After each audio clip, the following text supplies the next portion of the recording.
My favorite crab meat pizza is here. Mom, eat as much as you like, my daughter-in-law says, placing the plate in front of me with an unusual kindness. I'm not naive enough to miss this sudden change in behavior, though. I suspect my eldest child and his wife are up to something, trying to trick me with food. They've been unfriendly and pulled various stunts on me before, so this sudden kindness seems suspicious. I'm not someone who'll easily let myself be looked down upon. I can protect myself and even turn the tables on them if I need to. My name is Mary. I'm a housewife in my 60s, living alone since my husband passed away years ago. When he died, my eldest child and their spouse suggested I move in with them. They were newlyweds at the time, and I wanted them to enjoy that special period of their marriage, so I declined. Instead, they moved into a house nearby, saying they were worried about me. I was grateful for their thoughtfulness.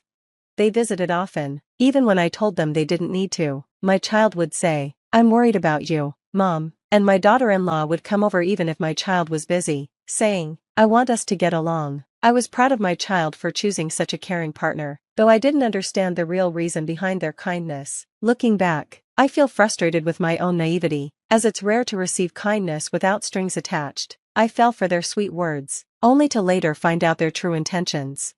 One day, they visited and stayed the night since they didn't have plans the next day. Not wanting to intrude on their time as a couple, I suggested they could go home since it was nearby, but my daughter-in-law insisted. "We want to get closer to you, so we'd like to stay." So, I offered them the guest room. My late husband built this house, which is far too big for just me, so there are many empty rooms. The guest room was a bit dusty, but my daughter-in-law helped clean it. She's skilled with housework and has been helpful since marrying my child, so I had a good impression of her.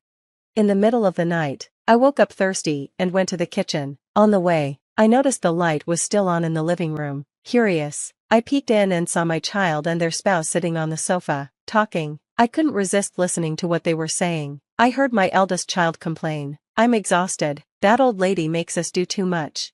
Just hang in there a bit longer." My eldest child said to his wife, "Once we get Mom's inheritance, we're done with her. If her husband hadn't been a CEO, we wouldn't even have to go through this act. She's so easily fooled just because we're kind to her. Mom's always been emotionally vulnerable, so she'll probably leave everything to us." I couldn't believe what I was hearing. Was their kindness just a lie to take my late husband's inheritance? All those times they said, "We're family, and we want to support each other," was it all fake? Why were they so focused on my inheritance? I didn't know of any money troubles, but maybe they were struggling and I just wasn't aware of it. Wanting to understand, I asked around the neighborhood and talked to some friends. Eventually, I discovered the shocking truth. My eldest and his wife were deeply involved in gambling and had piled up massive debts, more than they could ever repay with regular jobs. I finally understood their desperation for the inheritance. My late husband had left them a significant sum, but they'd wasted it all and turned it into debt. Their kindness toward me was just a ploy to get more money. From that point on, I kept my distance. When they'd offer to help, saying, "We want to be there for you, Mom," I'd politely respond, "Thank you, but I've grown used to living alone. Please focus on your own lives." My daughter-in-law's expression would turn stern, annoyed that I wasn't following their plan. I don't need kindness that comes with expectations. One day, after keeping my distance for a while, I got a call from my daughter-in-law. "We need to talk," she said. When I arrived at their home, she led me to the living room, where she spoke in a serious tone. "Mom, do you have a new love interest?" she asked, surprising me completely. I had no idea where she got this idea, but she continued, saying, "You've been distant lately, so I got suspicious. I didn't think you'd be so cold. Have you forgotten Dad, who worked so hard for you? Now you just want to be happy for yourself?" "There's no one else," I assured her, "and you're mistaken." But she didn't listen, convinced that if I found someone new, it would threaten her and my child's plans to get my inheritance. "Mom," she added coldly, "you should really reconsider dating at your age. Have you thought about your position?" Her words stung. "Why would you say something so cruel?"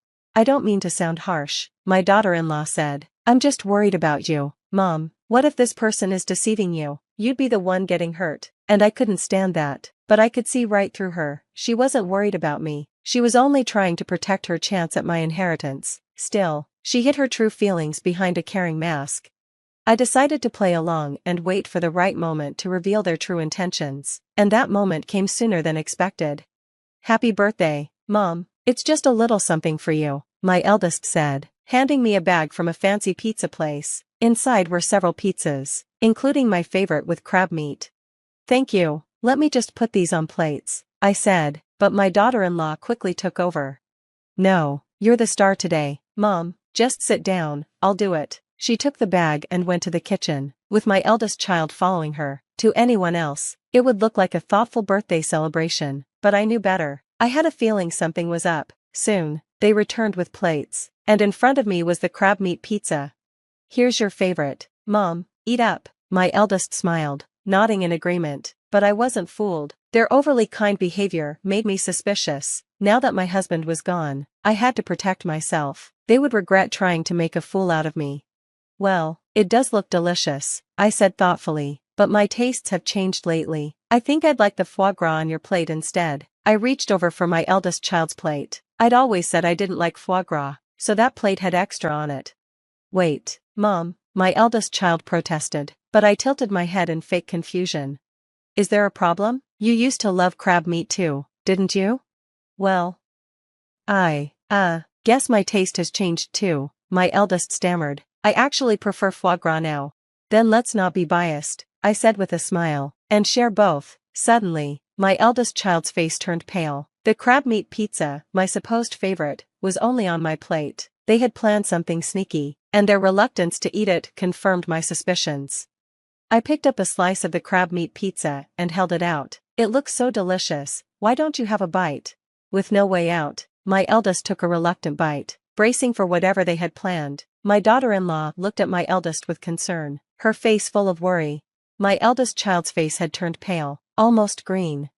"Oh, you don't look well. Maybe the pizza didn't taste good, Mom," my daughter-in-law said, clearly panicked. "I'm sorry, let's just call it a day. I'll make something fresh for you another time." She sounded nervous, as if she wanted to end the meal as quickly as possible. "Your husband doesn't look well," I replied. "Why don't you stay the night? It wouldn't be safe for you to go home like this." "No, we'll leave," my daughter-in-law insisted, trying to make excuses. Her attempts to hide her panic only made it clear that she was eager to leave. I'd always thought they were terrible liars. They fell apart whenever something unexpected happened. Then, something strange happened. After a few moments, my eldest child suddenly collapsed with a thud. When I went to check, I found him snoring. It was clear he had been drugged with a sleeping pill. "Oh, looks like he fell asleep," I said, tilting my head, but my daughter-in-law lost her composure and shouted, "Enough, why won't things go as planned? We talked about how important today was." She shook my eldest, trying to wake him. Wake up," she cried, even slapping his cheek, but he stayed asleep. Stunned, I watched as her true nature finally came out. Ignoring me, she began to reveal everything. "I've been pretending to be the perfect daughter-in-law, thinking if I sweet-talked you enough, I'd get the inheritance and pay off our debts. Today was supposed to be the final step. We planned to put you to sleep and steal your bank card. It's all your fault this didn't work. What are you going to do about it?" She glared at me, frustrated and angry. So, they had planned to drug me on my own birthday and steal my bank card. Using someone's birthday to pull off such a cruel scheme, that was truly despicable. I decided to be honest with her. "Actually, I've known all along that you've been nice to me just for the money. That's why I kept my distance and didn't eat the pizza. I'm not as foolish as you two seem to think." My words left her shocked. She really thought I hadn't figured out their scheme. "Did you really think I was clueless?" I asked. "I've been suspicious of your sudden kindness from the start. I even overheard you talking about the inheritance that time you stayed over. It's foolish to discuss your plans in the very house of the person you're trying to deceive." "Don't call us fools," she snapped back. "We've been trying our best." "If this is your best, then it's no wonder you're in debt. Is gambling how you handle things? It's really pitiful." At the mention of debt, her face turned pale. "How much do you know?" she asked, visibly anxious. "I did some digging," I replied. "I found out about your gambling habits and the huge debt you piled up. I was shocked at how much trouble you're in." She looked defeated, and her tone changed. "Mom, I'm really sorry. Please forgive us. We can't manage without some money. Please lend us some, and I promise we'll pay you back." Her confident demeanor was gone, replaced by desperation. Even after everything, she was still asking for money. I realized that to her, I was just a convenient source of financial support. "Sorry," I said, "but I'm not giving you a single cent. I can't trust people like you to pay me back. Take responsibility for your own choices." "Please, don't say that. You have the inheritance from your late husband, surely you can help us. No, I replied firmly, handle your own problems. I'm done. My daughter-in-law looked down, clearly disappointed, but she seemed to understand that I wouldn't change my mind. She didn't ask for money again. After that, my contact with my eldest son and his wife faded. They stopped visiting and hardly ever reached out. But surprisingly, I didn't feel lonely. Instead, I felt a sense of relief, free from the people who had tried to deceive me. Eventually, my eldest child and daughter-in-law moved away. According to my neighbors, some rather shady people took them, likely due to their unpaid debts. They were probably taken to a far-off place, facing consequences they can't escape now. Whatever hardships they might be going through are no longer my concern. Our ties are completely severed. I looked at my late husband's photo and shared the end of this chaotic chapter with him. He seemed almost relieved in the picture, as if he knew everything was finally resolved. Now, my only family is my late husband. He was the one who always stood by me and truly cared for me. Life is short, and I want to live it with strength, treasuring the memories we shared.